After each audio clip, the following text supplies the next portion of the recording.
வந்தாளோ எதை தேடி விட்டு போனாளோ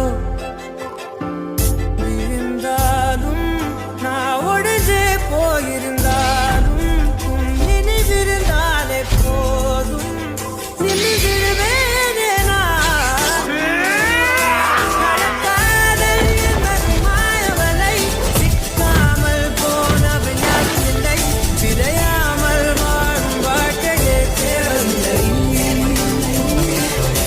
That's when Kakashi and I were starting to get along.